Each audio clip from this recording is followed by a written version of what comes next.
El niño de los cerillos. Esta historia que contaré a continuación no me pertenece. Sin embargo, al final de ella contaré mi propia experiencia. Hace muchos años, mi abuelito compró un terreno en su pueblo. Lo llamaré San Jacinto. Pero al escuchar esto, muchas personas sabrán de qué lugar hablo en realidad.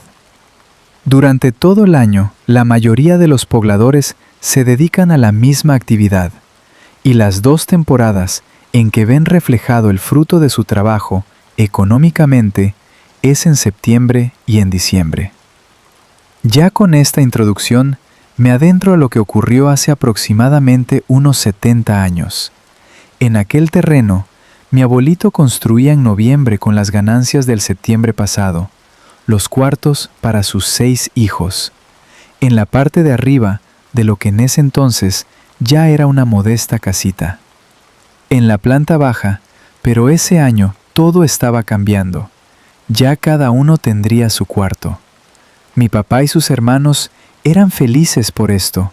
Sin embargo, el trabajo en casa les tocaba a ellos. A pesar de ser solo unos niños, pues sus padres pasaban la mayor parte del día en el taller como todos los demás adultos, jóvenes e incluso algunos niños del pueblo.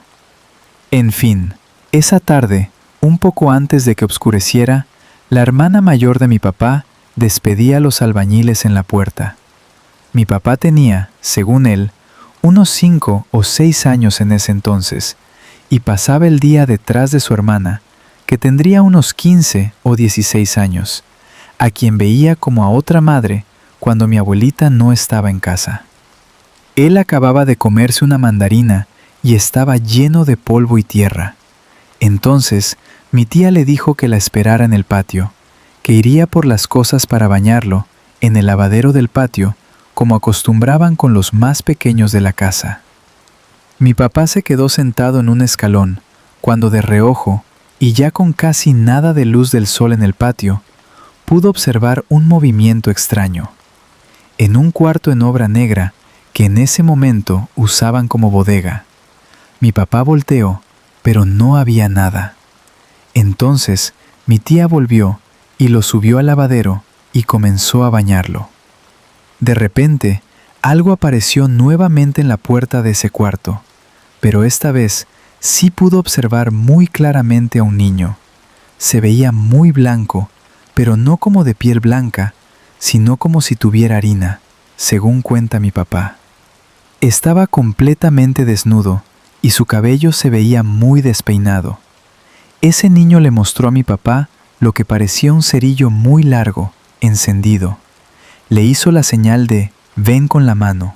Se dio la vuelta y desapareció en la oscuridad del cuarto. En ese momento, mi papá reaccionó y le dijo a su hermana. Ella volteó con la cara un poco asustada, pero le dijo, «No hay nada, no me estés espantando, canijo». Pero no pareció haberle creído y ya no se tocó el tema. Poco después, los abuelos llegaron a su casa por fin, a descansar. Cuando estaban todos en la mesa y mi abuelita y mis tías mayores servían la cena, se escuchó una explosión muy fuerte, seguida de muchas otras más pequeñas. Mi abuelito se levantó de golpe y salió corriendo seguido de mi abuelita y uno a uno de sus hermanos, y finalmente mi tía, con mi papá de la mano, cerraron la puerta y corrieron al pueblo, a donde estaban esos talleres, algunos improvisados como pequeños puestos, otros ya más elaborados de cemento y tabique, como el de mi abuelito. Y justo el que estaba al lado de mi abuelito fue el que estalló.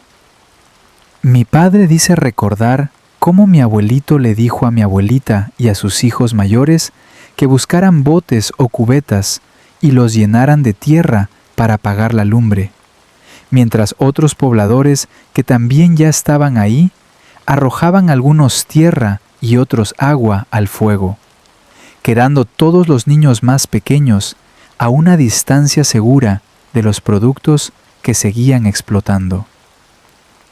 Mi papá recuerda estar muy asustado, pero algo distrajo su mente, pues hacia arriba del monte vio corriendo aquel niño que vio en su casa. Se cubría la cara como si se fuera riendo, como un niño que acababa de hacer una travesura. Al lado de mi papá estaba su hermano, que era apenas unos 2 años mayor que él, viendo en la misma dirección, y solo dijo: «Fue ese chamaco». Ese año, el abuelo y la mayoría de los pobladores perdieron toda su mercancía. No fue un buen año para ellos.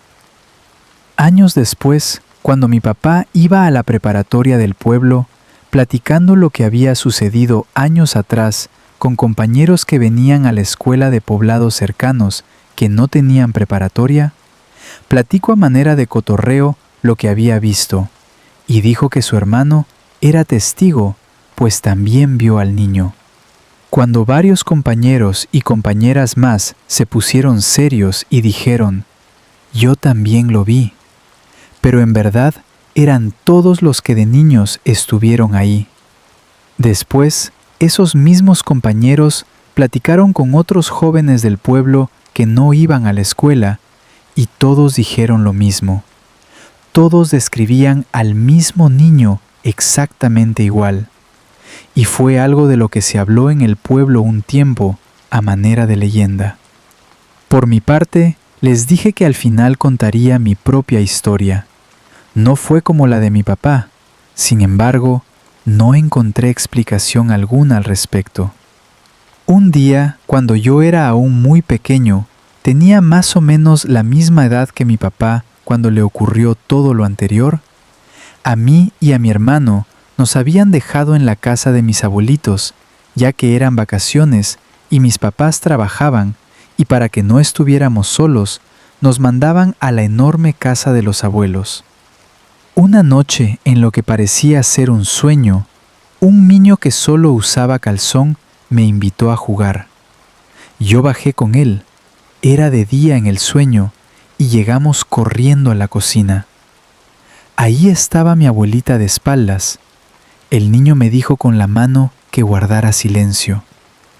Tomó unos cerillos de la mesita de la cocina de mi abuelita y encendió uno sobre las servilletas de las tortillas que tenía mi abuelita en esa mesa. Todo comenzó a incendiarse y yo empezaba a toser. Fue cuando me desperté, pero aún era de noche, así que no le di más importancia y me volví a dormir. Por la mañana, cuando bajé, mi abuelita me preguntó si yo había bajado en la noche después de que nos acostamos, y le respondí que no. Para ser sincero, la casa es muy grande y jamás andaría de niño por la noche solo en la casa. Me daba miedo. Entonces me sirvió de desayunar, y cuando estaba terminando, bajo mi hermano y le pregunto lo mismo. Mi abuelita ya se veía molesta. Entonces nos mostró una de sus servilletas. Estaba quemada de una orilla. Muy poco, pero estaba quemada. Nos dijo que uno de los dos había sido, que no estaba enojada, pero que eso que habíamos hecho era muy peligroso. Ella era muy tierna, jamás nos había regañado.